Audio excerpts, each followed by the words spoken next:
এই অনুষ্ঠানৰ পৰাই জুবিন হৈছিল জনপ্ৰিয় জুবিন গাৰ্গ। প্ৰথম অনুষ্ঠানত কিমান টকা মাননি আছিল জুবিন গাৰ্গৰ? বন্ধু বান্ধৱীসকল নমস্কাৰ। জুবিন গাৰ্গে প্ৰথম সাংস্কৃতিক অনুষ্ঠান ক'ত কৰিছিল জানেনে?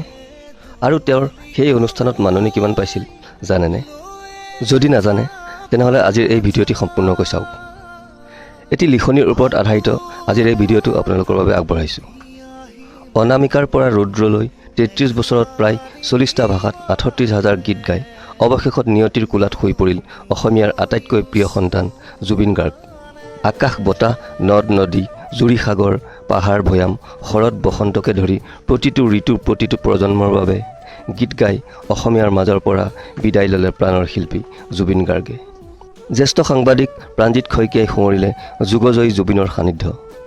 সামাজিক মাধ্যম যোগে জুবিনৰ স্মৃতি সোঁৱৰিলে চুইটি দেখে। তেতিয়া অনামিকা ওলাইছে, মানুহৰ বুকুত সোমাইছে হাঁহিলে তুমি মুকুতা মণিসৰে। কিন্তু জুবিন গাৰ্গ আজিৰ জুবিন হোৱা নাই। লাহে লাহে গীত হিট হ'লেও জুবিনক কোনেও ফাংচন কৰিবলৈ মতা নাই। আনকি যোৰহাটতো জুবিনক একাংশ ষ্টেজ দিব নিবিচাৰে। সৰু ল'ৰা বহেমিয়ান পিন্ধা উৰা ঠিক নাই আদি। JB কলেজত পঢ়িলেও বহু ছিনিয়ৰ ছাত্ৰই জুবিনৰ নামকে নকয়। এবাৰ মাত্ৰ এটা অনুষ্ঠানত JB কলেজত জুবিনে গীত গাইছিল।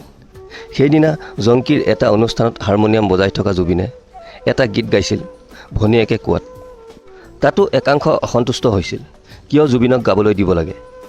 এতিয়া হয়তো বহুতে এই কথাবোৰ স্বীকাৰ কৰি ল'বলৈ টান পাব, কিন্তু তেতিয়া JBত পঢ়াসকলে এতিয়াও ক'ব পাৰিব সত্য কি আছিল। সেই সময়ত সম্ভৱতঃ JBৰ সাংস্কৃতিক সম্পাদক সোণাৰীৰ পৰিমল কলিতা। পৰিমলৰো হাত ভৰি বন্ধা, জুবিনক ইচ্ছা কৰিলেও গীত গাবলৈ দিব নোৱাৰে। তেতিয়াই পৰিমলে এটা পৰিকল্পনা কৰিলে, জুবিনক এখন ষ্টেজ দিবই লাগিব। কিন্তু ক'ত দিব? পবিত্ৰ মাৰ্ঘেৰিটা গৌতম চক্ৰৱৰ্তী আৰু দুজনমানৰ সৈতে আলোচনা কৰি ঠিক কৰা হ'ল সোণাৰীতে এটা প্ৰগ্ৰেম কৰাৰ। সোণাৰীত তেতিয়া পৰিমল কলিতা, পৰাণ শইকীয়া, জ্যোতিপ্ৰসাদ বৰুৱা, ৰাজু বৰকটকী, দীপক কলিতা, বুবুল ফুকন, অভিজিত বৰুৱাই সোণাৰী কালচাৰেল ক্লাব নামেৰে এটা অনুষ্ঠান গঠন কৰিছে। লগতে আছিল সুৰজিৎ বৰাও। সেই বেনাৰতে জুবিনক প্ৰথমখন ফাংচন দিয়াৰ বাবে সকলো ঠিক কৰা হ'ল। কিন্তু তাতো লেঠা লাগিল, সোণাৰী কালচাৰেল ক্লাব পঞ্জীয়ন নাই। সেই নামত চৰাইদেউৰ প্ৰশাসনে সোণাৰী কলেজত ABITA নতুনকৈ নিৰ্মাণ কৰা প্ৰেক্ষাগৃহত অনুষ্ঠানৰ অনুমতি দিব নোৱাৰে। তেতিয়া পৰিমল কলিতাহঁতে সমলয়ৰ দ্বাৰস্থ হ'ল। সমলয় তেতিয়া ৰাজ্যৰে এটা অগ্ৰণী সাংস্কৃতিক অনুষ্ঠান।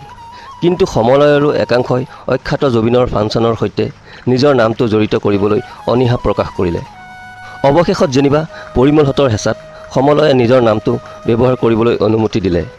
অনুষ্ঠানৰ বাবে প্ৰশাসনৰ অনুমতি আহিল। সেয়া 1993 চন। সোণাৰীত জুবিন নামৰ কোনোবা এজন শিল্পীৰ এটা সংগীতানুষ্ঠান।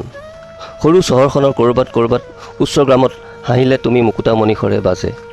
তাতকৈ বেছি পৰিচয় নাছিল জুবিনৰ। এই ল'ৰাটোৱে আহিব। কিন্তু পৰিমল কলিতাহঁতৰ কি দুঃসাহস! তেওঁলোকে সেই অখ্যাত জুবিনৰ অনুষ্ঠানৰ বাবে টিকটৰো ব্যৱস্থা কৰিলে। 20 টকা, 30 টকা আৰু 50 টকাৰ টিকট। তেতিয়া সোণাৰী কলেজৰ ছাত্ৰ পঞ্জিত চাংমাই অনামিকা কেছেটখন ৱাকমেনত বজাই এইজনেই আহিব বুলি টিকট বিক্ৰী কৰিবলগীয়া হৈছিল। নহ'লেনো জুবিনক চিনে কোনে? বাজেট নাই। শেষত আয়োজকৰ বেজবোৰ নিশা পঞ্জিতহঁতে নিজেই চিলাবলগীয়া হৈছিল। নিৰ্দিষ্ট দিনটোত হাঁহিলে তুমি মুকুতা মণিসৰে শুনিবলৈ বহুত মানুহ গোট খালে। অনুষ্ঠান 8 বজাৰ পৰা। কিন্তু জুবিনহঁত আহি নাপায়। যোগাযোগ কৰিবলৈকো এতিয়াৰ দৰে মোবাইল নাছিল। অৱশেষত 10:30 মান বজাত জুবিন আৰু বাদ্যযন্ত্ৰীৰ দলটো আহি পালেহি। আচলতে তেওঁলোকৰ গাড়ীখন নামৰূপত দুৰ্ঘটনাত পতিত হৈছিল।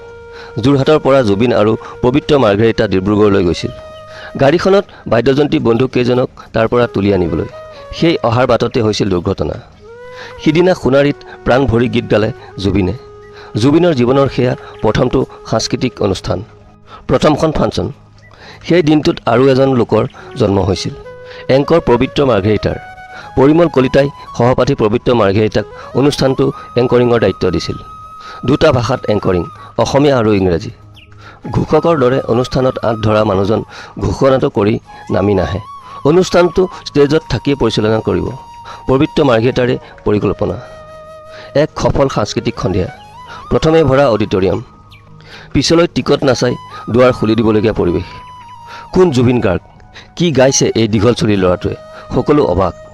দৰ্শকৰ উল্লাস কলেজৰ নতুন অডিটৰিয়ামটোৰ বেৰত ঠেকা খাই বহু দূৰলৈ ছিটিকি পৰিল, বহু দূৰলৈ। অনুষ্ঠান শেষ হ'ল। জুবিনৰ প্ৰথমখন ফাংচন। মাননীৰ কথা আহিল। মাননী পৰিমলহঁতে হাতত তুলি দিলে নগদ ৬,০০০ টকা। বহুত টকা। জুবিনে হাঁহি মাৰি লৈছে। গীতৰ সভাৰ পৰা জীৱনৰ প্ৰথমটো উপাৰ্জন। ১২০০ টকা গাড়ী ভাড়া।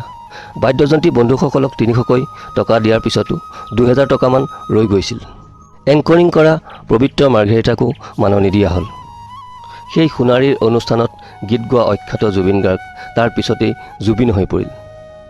ধুদৰ আলিয়েদি তেওঁ লুইতলৈ আহি সেই লুইতেদি সাঁতুৰি গৈ সাগৰো অতিক্ৰম কৰিলে। পবিত্ৰ মাৰ্ঘেৰিটায়ো জুবিনৰ অনেক অনুষ্ঠানত প্ৰফেচনেল ফিজ লৈ এংকৰিং কৰিলে। পৰিচয় সলনি হ'ল।